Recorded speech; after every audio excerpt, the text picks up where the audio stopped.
Welcome, everyone. Welcome to the Dying Your Way podcast. It is an incredible honor that I am interviewing again Stephen Jenkinson, who you know from many of his books, but certainly, everybody in Australia here has his book, Die Wise. And it is really profound that the last time that I interviewed him, I went into it very naive and just not thinking it was just another interview, because his reputation really preceded him. And I had done a lot of research on his work and found it fascinating. But after the interview was over, I was just so rattled to my core, because my whole concepts about everything changed after that interview. And I didn't know that I wanted it to change. I didn't know that I wanted to let it go. And as I continued in the work that I do, working with people at the end of their life, I found it coming into my work. And I refer to him and refer his books to people often, because it has a poetic and a philosophical approach to it that is just really needed right now, certainly right now. And for those of you who don't know Stephen Jenkinson, his number one thing he would say is that he's a farmer, but he's a Harvard educated theologian. He's a social worker, done palliative care. He's an author, and he even travels with Gregory Hoskin and his band in the Nights of Grief and Mystery tour to sold out houses around the world, but he hasn't been to Australia yet. So we have to get him to Australia. I have. You have? Oh, yes. I've been to 3 Australian tours already. Oh, okay. Well, I missed them, so we're going to do that again. Okay. But anyway, I think one of the things that he is not aware of, and he certainly didn't choose to be, but he's certainly been a mentor to me. And I am just very much looking forward to having this interview. And here's Stephen. Hi, Stephen. Hey there. That's a very fine introduction, finely wrought. And some of it at least is true. So that's nice. Well, and I actually did rot an introduction, and I found myself going off on other tangents, which, may or may not be good. But, I've thought about the last interview that we had, and that was 2 years ago. And the pandemic was just kind of getting such a grip. And here we are 2 years later. And I think collectively we've changed, and individually I've certainly changed. And I'm just would like your thoughts to begin with about where we've come or not in these last 2 years. Well, it's a seductive kind of a question to be approached with, because it suggests that there's a one-size-fits-all observation that one can make about these matters. And my own take on these things is that the more local you're willing to be, the more faithful you may be. And so, I can only really report with any degree of certainty about my little misshapen corner of this suffering planet. And I can say that in Anglo North America, which I'm about to revisit now after 2.5 years on the lam, or 3, something like that. We just had an iteration of my school here at the farm. People came from all over the world. The Orphan Wisdom School. Yeah. Correct. Yeah. Mm-hmm. And then we're putting together a big tour of the UK and the US and Canada this fall. So we'll see if what I'm about to say holds for those places. But I can tell you here, I regard the last 26, 28 months, whatever it's been, as a kind of missed opportunity, a glorious missed opportunity. I think what could have happened is that we could have decided that even though we didn't have immense evidence that compelled us in this direction, but we had enough sort of tangential suggestion that we could have said, okay, let's say that this is the big one, minus the mushroom cloud on the horizon. Let's just say this is let's it. just say this is big as it needs to be to get our attention. And let's say that, climate change wasn't enough, and fracking, and there's a long list. None of those things were enough, apparently. We still thought we had time. So let's imagine, as the people are dropping like flies, that we don't have time, that's all gone. It's finished. It's over. It's never coming back in the way that it was. And then let's craft a sane response that people, 50 or 100 years from now could actually make sense of. Let's make that the criteria, not how we're doing personally right now, but that question: what will we look like in 50 or 75 years? And, I'm here to report to you, I see utterly no evidence that anything compellingly has, quote, changed. I see a great sort of sepia-toned, nostalgic longing for, quote, such a misapprehended word now, freedom. And freedom turns out to be, the more your life resembles 2019, the freer you are. I mean, it's just, I just can't believe that this is the criteria now, but this is what's happened or failed to happen, or this is what was available to us. And what will it take? What kind of awakening? You have to ask yourself, so here's a parallel. You work in some version of the death trade. I used to. Yeah.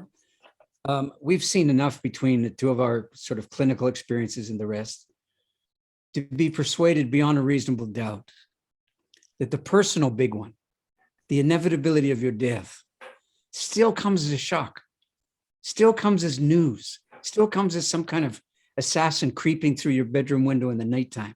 Yeah. It's just, it's the most assured thing that your life will ever have in it.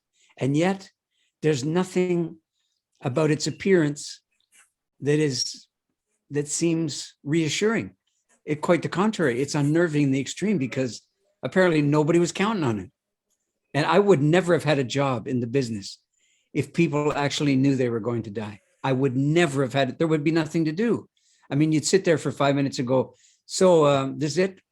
And the other person would say, yeah, it looks like this is it.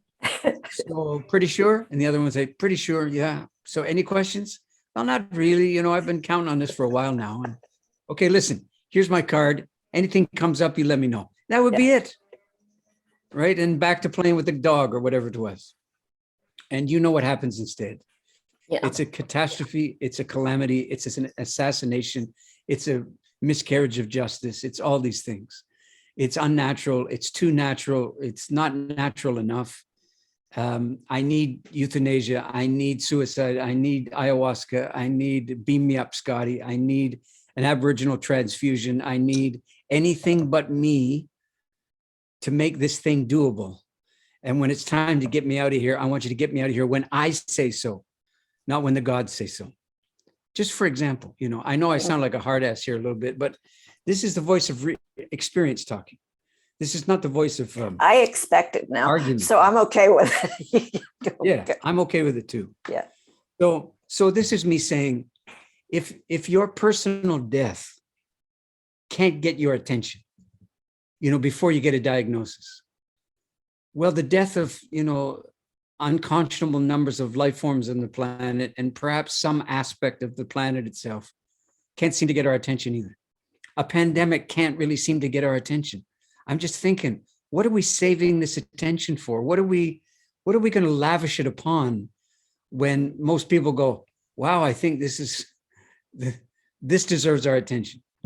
I mean, attention span of at least North Americans is staggeringly inconstant, just unthinkably, like it borders the attention span of a 4-year-old watching a video game.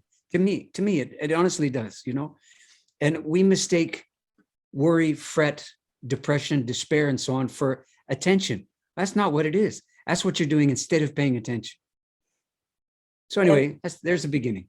Yeah, well, yeah, there's a lot to unpack there. I think that's one of the challenges or the things I love about your work, because I always feel like whether I'm reading it or hearing it or we're in a conversation, I'm kind of like walking on a razor's edge, and I'm like trying to grab these golden nuggets and I don't want to let it disappear, and then it's kind of gone.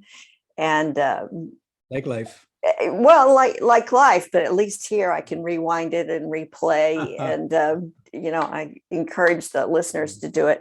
So you have a new book, A Generation's Worth, and I love the title, the subtitle, The Spirit's Work While Crisis Reigns. So, and I love how you break down generations. If there's any work that I'm thinking of now in the latter part of my life, it's that elderhood stage, that I am in. And what I try to apply, not just for people that I work with, but for myself, what can I do right now at this point in my life to make it the kind of impact that I have for, my children who are in that middle stage of life. Sorry, I'm not clear about the question. What can you? That was a statement. It wasn't a question. I'm just kind of riffing a little bit, but so what's being asked of us? What's being asked of us right now in elderhood? Less me, more we. In a phrase, that's what's being asked. Yeah. In other words, to see if we can reconstitute, I'm going to use the word deliberately, suggesting that once upon a time, things were otherwise. But it behooves us to reconstitute an understanding of life and a way of life and a way of proceeding with our fellow humans, with all the life in the world that's not human, and with, for want of a better phrase for the moment, the unseen world. That's the tripod from which is suspended the cooking vessel that keeps us alive. It's those relationships, that slurry of relationships that are implied by those three elements. Could you name those three elements one more time? One more time, yeah. Just for my memory. Sure. I mean, first of all, think of a very simple tripod. You got a cooking fire, right? Mm-hmm. You're out in the outback or somewhere. It's cool enough. It's not quite as cold as it is where I am typically in the wintertime. But let's say it's cold enough that a fire is very welcome indeed. And let's say it's been a while since you ate, maybe a day or two. So food is very welcome indeed. And if you combine them, warm food, oh my God. I mean, you'd have a hard time complaining if you could get both of those things. Right. So we've fallen so far. Anyway, so you have a cooking fire, and let's imagine the fire itself is a consequence of your willingness to work. That's what it could be understood to be. Not striking a match, but actually working that bow drill and getting the spark going, getting the smolder and working it and fretting over it and all the rest. But let's say you get it going. So now you got your heat, but you're not going to be able to do much if you have direct contact with the source of the fire. You're going to burn yourself or whatever it is you're proposing to warm. So you need some mediacy, something in between, right? Something that softens the consequence of what you're looking at for, what you're seeking after, so that your search has some softer edges and doesn't scare away what you think you're trying to find.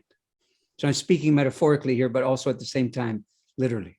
So now you need a cooking vessel. Ideally, it's made of clay. What is clay? Well, that's dirt and spit, basically. And dirt is another word for what? Everything that was alive that's no longer living. That's what dirt is. Yeah. Okay, so that's going to hold your food if you've done it right, and if you've work the pot just so, and anyway, there's a lot of detail, but let's keep going. So now you've got to hang this over top of the fire, but not in it, to get, to really do a nice job. Okay, so now you need a tripod, which is a miracle of architecture, really and truly. So let's imagine that the tripod I'm referring to here is a sequence of lived relationships that take place in the present moment. It's now we're talking about. It's not some grand old used to be. It's not some never, never. It's right now. So you got to suspend that, and that's what one of the jobs it will do for you. But in order to do so, you have to investigate again, as if for the first time, your take on your relationship as you have lived it and continue to live it now with your fellow humans, some of whom you know, almost all of whom you don't. Mm-hmm. Are you proceeding as if you are related to them? See, it's an enormous question, and it needs a lot of translating to make sense of it. But that's only one, because if you only have one pole, it's not going to hold up anything. So you need at least a second so it can lean on the other one. And what's that? Well, that would be your lived relationship with everything in the world that is not human, everything else, which is almost the entire world. Now you got two. These things are stable as long as they're touching, but absolutely faulty if there's any movement in the other direction. So you need a third. And the third is a kind of miracle unto itself. The appearance of the third, that would be what? That's your lived relationship with the world that we could call unseen. Not quite articulated, not quite available to us. Sometimes there, sometimes not. Am I talking about the dead? Certainly. Am I talking about ancestors? Certainly. I'm talking about, ways of life that have come and that have gone, have barely left a mark, and so on. So what's your lived relationship with everything that's not you in this world, that everything that's not human in this world, and everything in this world that doesn't quite show itself, the mysteries, if you will? Those three things constitute the means by which you can be sustained. You can be nourished in the deep sense of the term. And that's where the work has to go. It's not taking care of yourself in the kind of direct me first sort of approach that is so popular. But that would somebody take to me that, the other day, the white wellness world. That's what she called it. It's a rather arresting phrase, the white wellness world. And we all know exactly what she's referring to by that. yeah. All the self-improvement, all the retreat, all the seminars, all the, you first books, all the things that reward self absorption and growth for its own sake, and on and on and on. So I guess I'm built a little different than that. And you can tell I'm antagonistic in principle towards that stuff at this point. I mean, I just think, man, we've got like 50 years under our belt of self-improvement. And here we are. Yeah. Let's take the hint, shall we? Well, I mean, it just takes so much self-awareness, and it takes so much introspection, and it takes so much being able to let go of shaming and blaming other people for what you're doing. Well, for starters, those things wouldn't be a bad beginning. Yeah. Yeah. Yeah.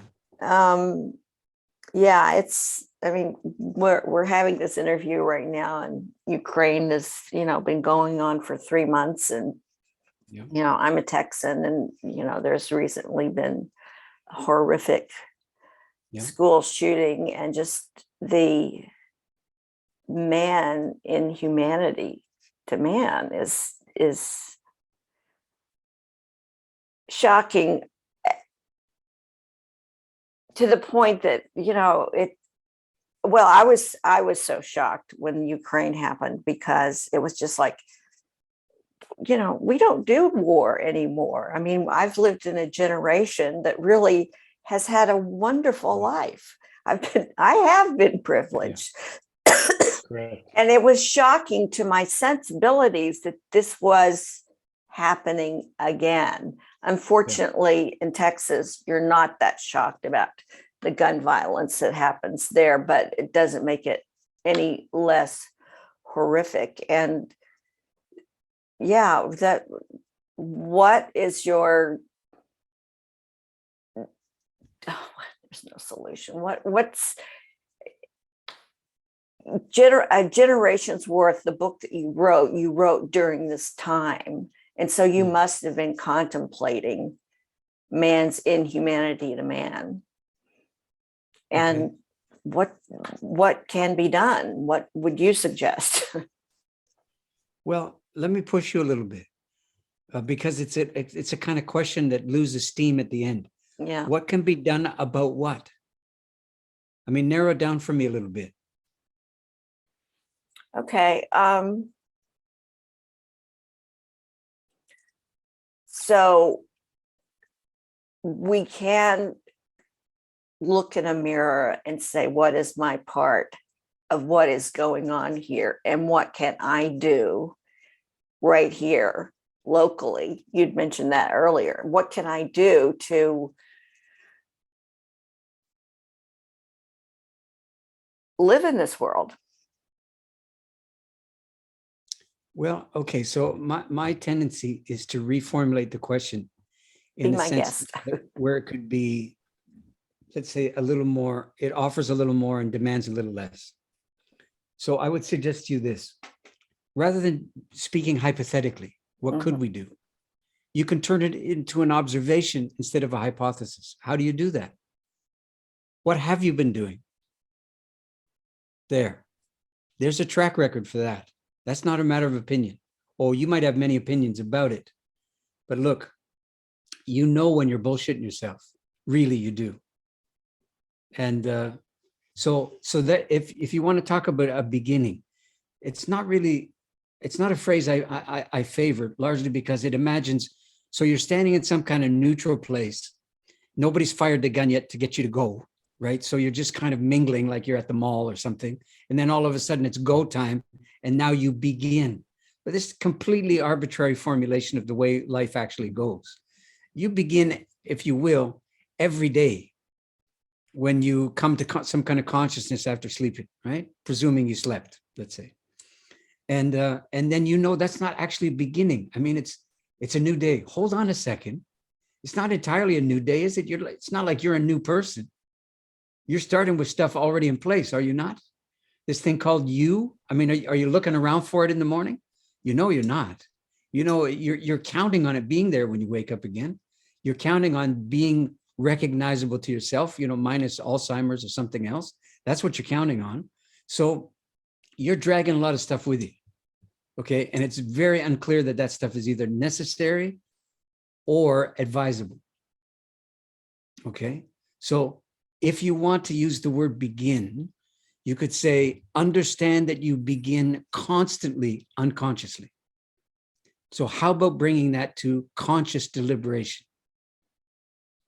So, I mean, there's a joke in the form of a prayer, or maybe it's vice versa, about this, and it goes something like this. God, so far today, I haven't slandered anyone. It's kind of unusual, but I've been working on that, and I haven't slandered a soul yet. And God, the truth of the matter is, I haven't cursed or blasphemed, not one time, not even in thinking. That's not easy to do, as you probably know. But I'm telling you, I've pulled it off so far. But here's the thing. I'm about to get out of bed. I'm going to need all the help I can get from here on out to see if I can break even during the course of the day. See, that's a legitimate prayer, but it's kind of goofy, you know, because it says you haven't had a chance to screw it up yet. That's the problem with talking about beginnings. You imagine some kind of clean place to proceed from. There's no such thing. Any beginning is burdened by other beginnings, prior beginnings, half-baked beginnings, stillborn beginnings, you know. You understand what I'm saying? So, I do.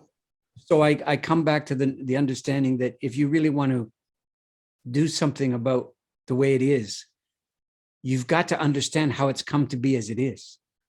You can't be running towards the finish line and imagining that's where the secrets are, or that's where the solutions are. No, solutions are a dime a dozen. The willingness to learn the troubles is exceedingly rare. And if I may say, That has been my stock and trade for at least the last 20 years. So I refuse the seduction of offering, goofball, half-baked, one-size-fits-all solutions for any of the dilemmas that we have. But I do know that a willingness to begin in good faith with an acknowledgement of things as they are is utterly mandatory for your humanity to mobilize on behalf of a better day. Of this, I have no doubt. Yeah. Yeah. Breaking even, that would be good at the end of the day. Just even wouldn't be bad. That would be bad. Yeah. You talk about death wisdom as something that we ideally are crafting, and that we do not need a terminal diagnosis to be in that crafting.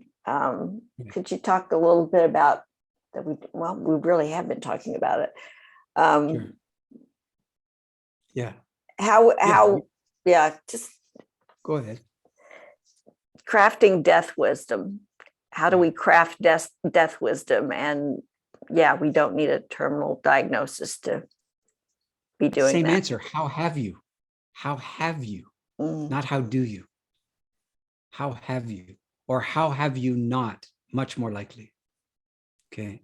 Have you lived your life in spite of the fact that it's going to end? Have you lived your life minus any reference to the fact that it's going to end? Or have you lived your life alongside the fact that it's going to end? There's three very available examples. Okay. And you can answer this question. It's not hypothetical, but you have to be scathingly honest with yourself in the question and in the answer. That's one version of a response. Here's a second one. A lot of people have the capacity to say, oh, I know I'm going to die. The tense that they're using to describe the event is the future, of course. As long as your death is in the future, you can probably talk about it. You may not, but you probably could without a lot of effort. It would be morbid. You wouldn't be a fan. You wouldn't be invited back to the party or the talk show or the interview, but at least you could talk about it. But what about this? What about understanding for once that your death is not in the future? I beg your pardon? No, the fact of your death is not in the future. The circumstances of your death, yes, they're in the future. The cause of it, the particulars about it, but not your death. That's not where you'll find it. If you know how to quickly look to your left or to your right, that vague presence that's there, and that's the present tense. Your death is sitting right beside you in front of that silk screen print I can see behind you there. It's sitting right there. It's not hypothetical. You have nothing to wait for. You don't have to go looking for it. You don't have to make up your mind. You don't have to decide that it's true. You just got to fess up, right? Your death is your ever-present companion. It means it's a knowable thing right now. The fact that you don't know when would never help you. I promise you it won't help you. If anything, knowing the date and the time of your death would make you bananas in no time, right? And every day you tear off the calendar, you'd be more desperate. Right.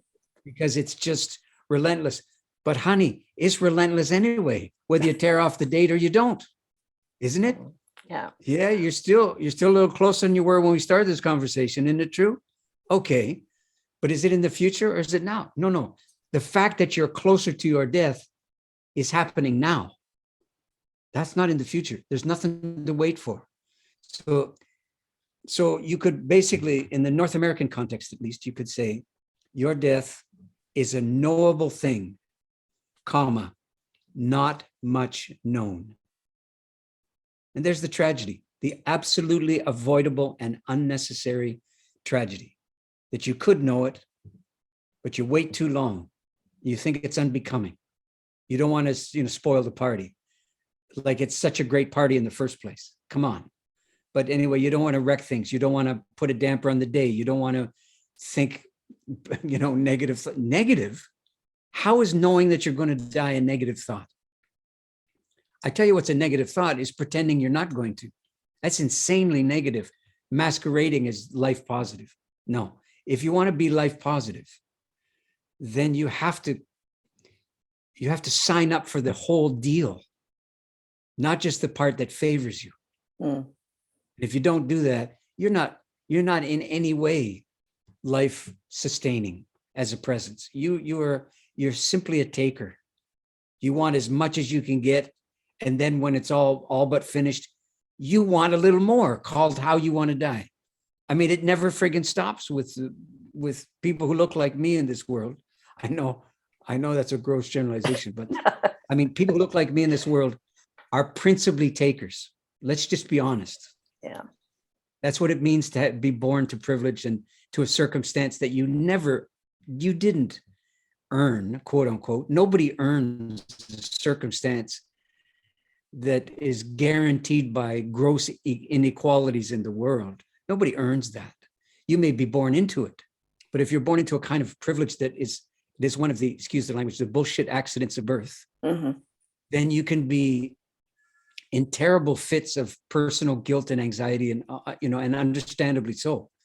But none of these things are helpful to anyone, not you, not the people that you imagine that you're serving by falling on your sword, so to speak. So you could formulate it this way. Well, you are not responsible for your privilege, but you are responsible to it. You're not responsible for how it came to be. Okay, you're born to it, so that's that. But now you have to live a life as if you've come to some kind of consciousness about this, that it's not yours, that it's not God-given either, that there's a lot of things that had to happen, many of which are not very good, for you to have the privileged circumstance that you were born to. Right. Okay, so apparently it was kind of your turn for a while, but now something's happened. It's called, you've become alert, you're no longer asleep on the matter. Now you have to translate that alertness to something like a way of living as if you've now become alert. You can't proceed as you once did, prior to this kind of involuntary awakening about these matters. So you got to earn your keep. You got to earn the situation, right? And, I've forgotten the name of the Australian group, Midnight Oil. So they had that great hit song years and years ago called Beds Are Burning, I think is the name. But the refrain, if you will, the chorus is, it belongs to them, let's give it back. You know what he's talking about. I He's don't. talking about the land. Oh, He's talking the about the land. He's Aboriginal talking about land. Yeah, that's correct. what that is. Yeah. Well, there's no other kind. There's no other kind of land than Aboriginal land. Indigenous, See? yeah. Yes, and unfortunately, this time around, neither you nor I are Indigenous people. So we're on somebody else's land. Right. And this goes a long way towards explaining what a difficult time we have living as if we belong somewhere, not as if we own it, as if we belong to it, as if we belong to it, not it belongs to us. We're not good at doing the math on what that means and changing a life to acknowledge that simple truth. So, I mean, you'll not run out of work to do from now until the day you drop. Right.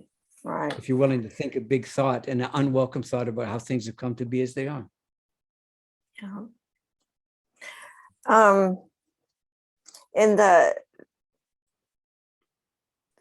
I was recently listening to some audio sessions that you gave. I think you were in Mexico when you were giving them. And you shared quite a lot about yourself, actually, which was fascinating. And you spoke about your own death phobia, and that it was a motivator for you to write Die Wise. Does that ring a bell? Anyway, did the dread lift writing that book, and or did your intention about the book change while you were writing it? Does that make sense?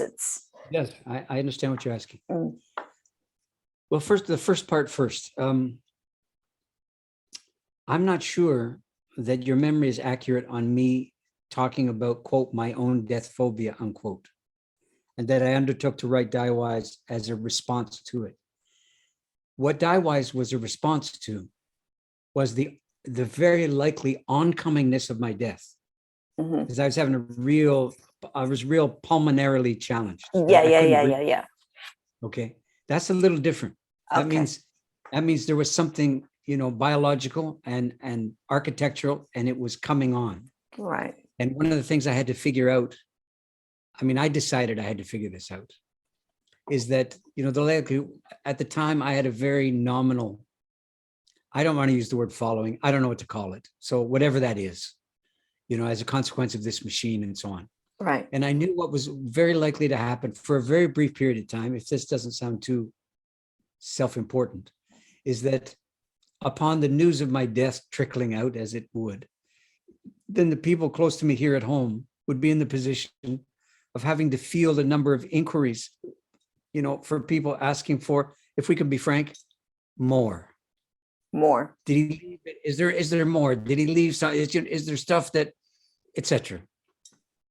And I thought, God, this is the worst conceivable thing, that you leave, the equivalent of your laundry all over the friggin' place and then you're gone.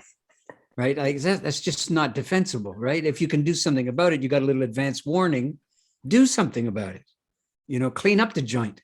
And so I sat down literally in a rooftop chair and table with a book and a pen.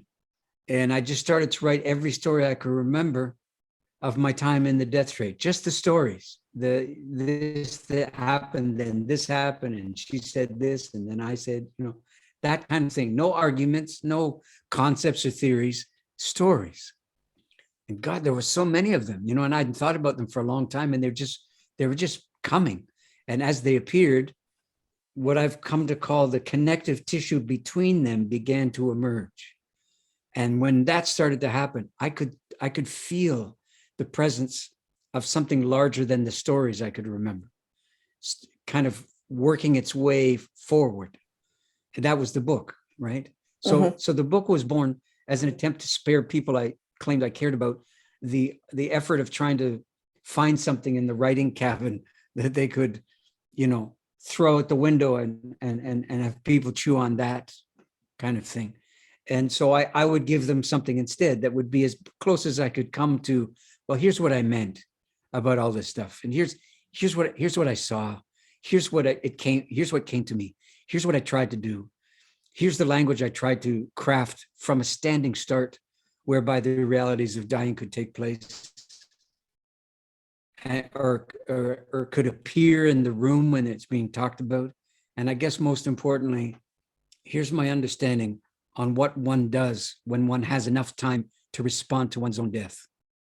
That's where it came from. So It wasn't really death phobia, as I may be making it sound a little more glorious than it actually was, but those were the circumstances, you see.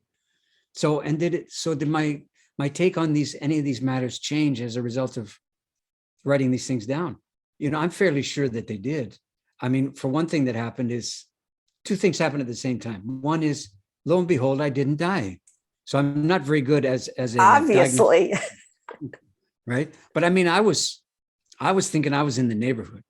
Yeah. And I had a lot of the symptoms, but premature, obviously. So, and that's 2014, I think, is when that happened. Okay. So, okay, a little more time. But the other thing is, then I had to live a life as if I'd seen these things. Not that I was given a pass and it was no longer true. It was all still true. It was truer now than it was when I first thought about it, when I first wrote these things down. And subsequently, I've become, quote, the death guy, in a lot of places, and, done a million of these things. And every time out, I'm trying to respond as authentically from right now as I'm capable of. I push myself a lot with how I formulate, the sentences I'm responding to you with, and what kind of language I'm employing, and my responsibility to the question, which is not to slavishly imitate the question, but it's to hold the question in very high regard by asking it to work a little harder so that I can work a little harder with its work, so to speak. And you've heard me do it. Mhm. Yeah. And I'm very proud of being able to do it. You know, the guy who made Grief Walker, the film that featured the work I did in the Documentary. Death Yeah. Tree. Yeah, he said he was doing the interview with, I think it was the Montreal Gazette, just around when the film came out. And he said something like this. He said, you know, here's the thing about that guy, meaning me. He said, I've never heard him say the same thing twice.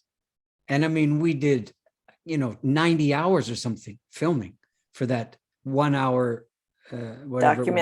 Documentary. 90-minute documentary. Yeah. Mhm. It was 90 hours reduced into 90 minutes. And I was very proud of that observation. And I think he's right. I simply don't repeat myself, not for the sake of novelty, alone at all, but because time has passed since I last spoke or thought about this thing. And there's certain evidence that's come in that wasn't available to me maybe then. So how does all this look now?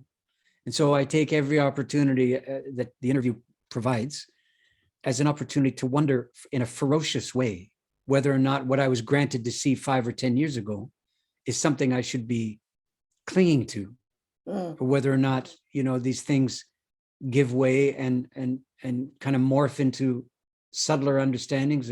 And of course, there's the matter of getting older too, which is, I didn't really feel that when I was, even though I felt myself to be dying, but I didn't feel myself to be aging in particular, whatever that is, nine or so years ago. But in those 9 years, oh, definitely, there's very noticeable things that have nothing to do with, white beards and all the rest, but certain manifestations of limit, have come around that weren't there then. And it takes a little while to notice that that's not a passing thing. That's here to stay kind of thing. And then you got to negotiate all these relationships with these parts of you that are going, gone, you see. So what do you do? Well, I then wrote a book about elderhood because it was oncoming at the time, you see. And it was important that I bear some kind of faithful witness to these things, because I'm surrounded by, if I may put it delicately, harebrained bullshit about what it means to be an elder. It's just implacably dumb stuff, and a lot of ignorance in the matter too, and some of it dangerous ignorance. For example, that everybody becomes an elder simply as a consequence of not being dead yet. I mean, that's just ludicrous. I mean, if that were true, we got more old people per square foot, at least in North America, than we've ever had, probably anywhere. And if all old people were wise, we'd have so much wisdom we couldn't even bear it. We'd have no way of being stupid with all of this wisdom around. And it's simply not true that there's all this wisdom around. There's the blunt force trauma of life experience, but that's not what wisdom is. Wisdom is labored over. It's not, stuff happens and it just comes out your mouth and there it is. That's not what it is at all.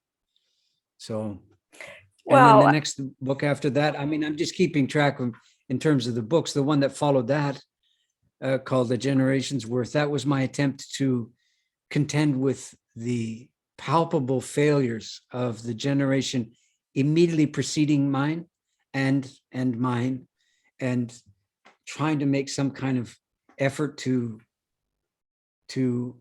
testify to people younger than myself on these matters that we've been talking about. Well, I think I that's have why. another book, by the way. I finished one probably a week ago or so, and it's remarkable. I have to tell you, it's remarkable. And finally, I got a one-name title for it, but I'm not at liberty to discuss it quite yet because it hasn't been printed, and I don't want to put the whammy on it. But it's pretty good. Well, so I haven't been watching TV the last 3 years. That's probably a good thing. No, but this is the thing, is that I hear what you're saying about if with all of the people our age and older or younger even that are in that elderhood stage, there should be a lot of wisdom, but there's not. But in their defense, I mean, we don't have role models because people didn't live as long as we are going to be living. I mean, I have, thank God, an aunt that's in her 90s who's really cool, and I do look to her a lot for, okay, this is what 90 is going to look like for me, and maybe a little bit better. But I realize that most people don't live past their 80s. So if we're going to live to 100, who are we going to look to of how to be? Well, first of all, it's not a good news for the world if we're going to live to 100. I mean, But we the probably world will. is surely looking at humans and saying, look, enough already. So that's one thing. Second thing is, a lot of people look like me, who look like me in this world, are very fond of going to people and places and cultures that don't look like me or them at all. And if we can be frank, plundering the spiritual integrity and the spiritual practices of those places and those people. Let's be honest. This is happening over and over and over Guilty, and over yeah. and over again. Okay, so here's what I'm here to say. You think in those places that are being plundered, everybody lived to 90? Is that how they got so psychically and spiritually hip? And you know what the answer is? Not a chance. That's not how it was. So it's got nothing to do with how long people live. It's got to do with the willingness to understand. Well, I shouldn't say it's got to do with. One of the contributing elements to this wisdom that we're talking about here is the willingness to proceed as if you have palpable responsibility to the people who came before you, as well as much as to the people who will come after you. And that you learn not individually, you learn because your culture has made available to you whole ways of life and ranges of behavior and ritual and ceremonial work and all the rest, where you don't have to make it up as you go along. It's called tradition, right? Mm-hmm. Which people who look like you and me couldn't give two shits about any tradition that comes from the same place that we come from. I'll give you an example.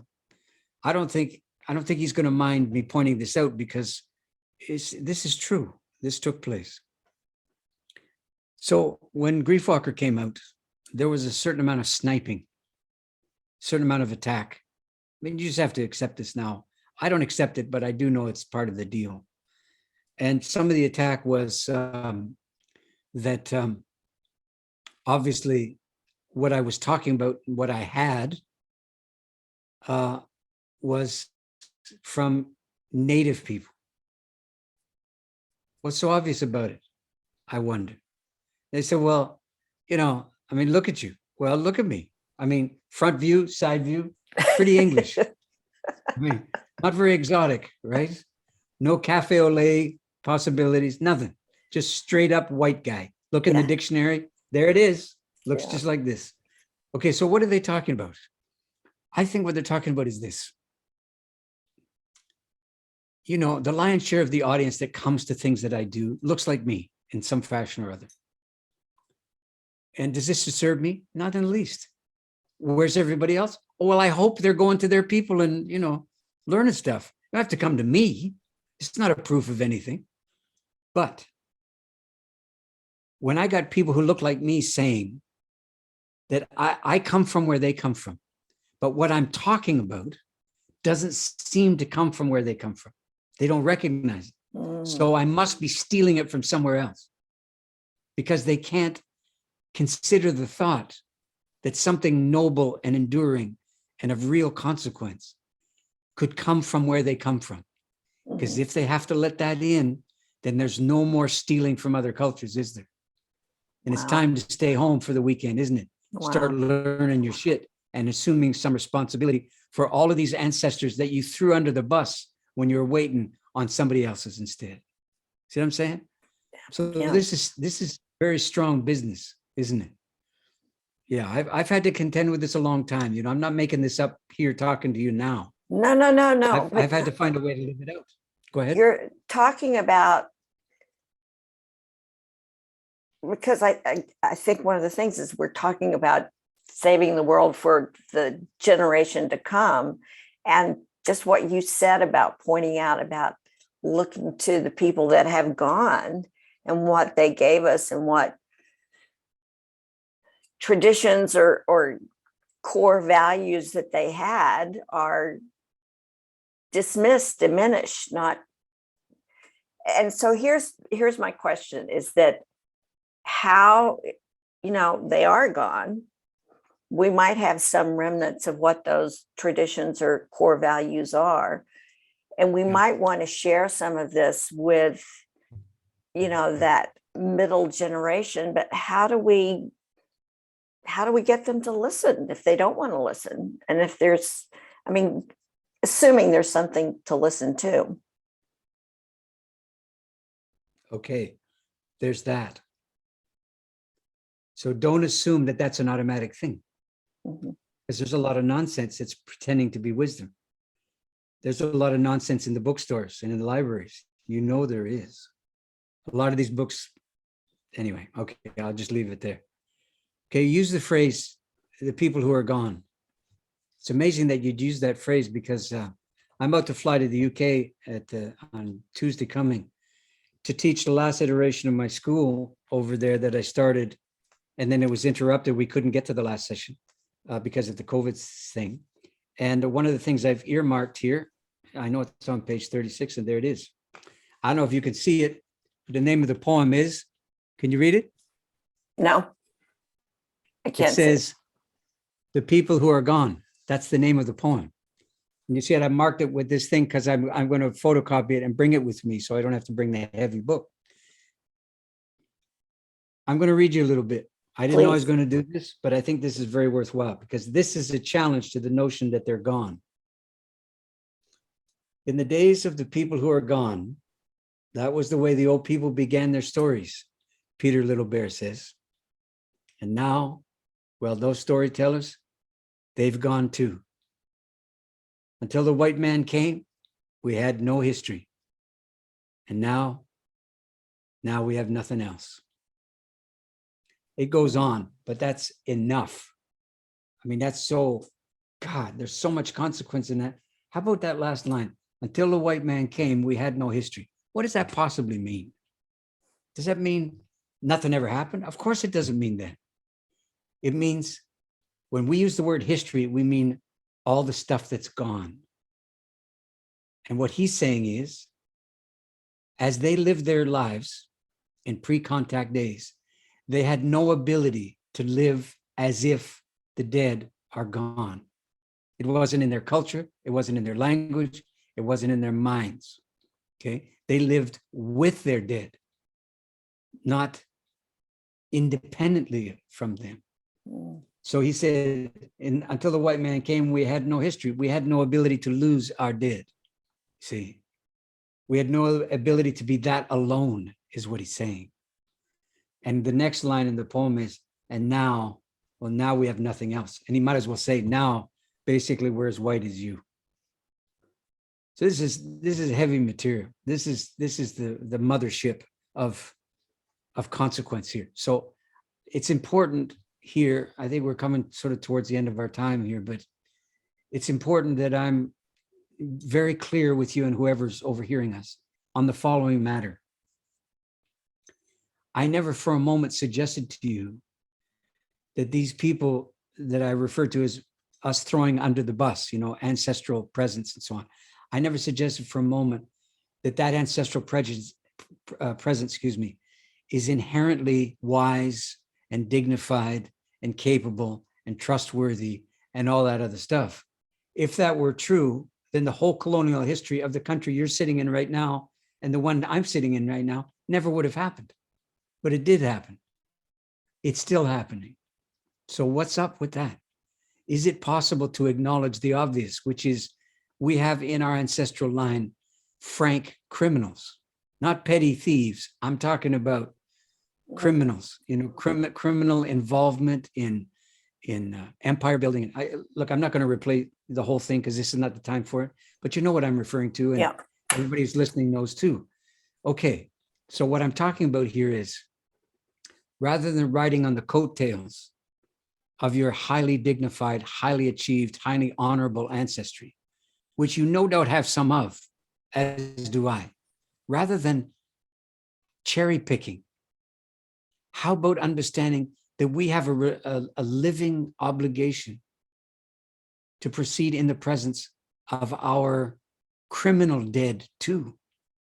In fact, they may need us much more than the honorable dead would ever need us. Mm. So I'm not talking about us needing them nearly as much as I'm imagining it to be reciprocal. And that, I think, is the root, or one of them, of an Aboriginal understanding of how you live alongside the dead, that you don't think that it's a one-way street, you know, from poor living person to highly achieved dead person. And that's the deal. I don't think that's the deal at all. There's some gratitude in there. There must be. Yeah. Yeah. Yeah. Yeah. Well, Stephen, thank you so much. I mean, I'm so honored, challenged, grateful, you know, and I hope that we can do this again in 2 years. Well, you know, between then and now, Yeah. we're trying to put together, we've got a lot of interest in putting together another Nights of Grief and Mystery tour in Australia, New Zealand, Tasmania. I mean, Hobart's already been in touch with us. Can we do it here? Oh, wow. Maybe half a dozen or more. If we can get 15, 18, 20 solid gigs between New Zealand, Australia, and Tasmania, we're coming. There's no doubt about it. I mean, if they'll let us in, of course. These are always big ifs these days. You never know. Oh, they're But, very anxious to open up and let you ready in. to go. Who knows? But so we intend to come if we're able. if I know you've got the Orphan Wisdom School, but and all of your books are everywhere. I was going to focus on A Generation's Worth, and then I realized that we've talked about a lot of books too, and you have a new one coming out. I mean, go to Amazon, just Google you. How are they going to find it? Don't go to Amazon. No, but Generation's Worth, how are they going to find it? Get it from me. Your website. I published it. No, I know. So did they go to the Orphan Wisdom School? Not school, but the name of the website is either my name, you'll find it, or orphanwisdom.com, I think. www.orphanwisdom.com. I think that's it. And you know, the whole thing's there, like everybody else who's got anything to sell. It's all there in the store. I think they call it the shop or something. But yeah, I don't know why do I say the thing about Amazon? Well, they're not the favor. They don't do authors any favors. I mean, if you can buy toilet paper and books in the same place, something's wrong.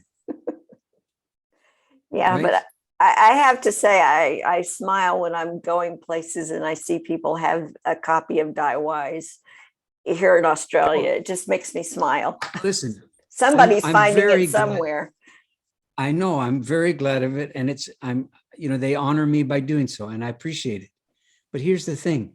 If you want that circumstance to continue, you can't be using Amazon, because it won't continue it. Because the day that it's published, they discount it. How's anybody supposed to get paid for their work when everything's being discounted so you can buy it for $10? That's like insisting on cheap food and dreaming that farmers will still make it. It's just not the case. Right. So it's time to wake up already and understand, free rides are for children. The rest of us, we have to pay to learn, you see, and doing without the convenience and the discount of Amazon is an adult choice to make. It's a responsible, village-minded adult choice to make.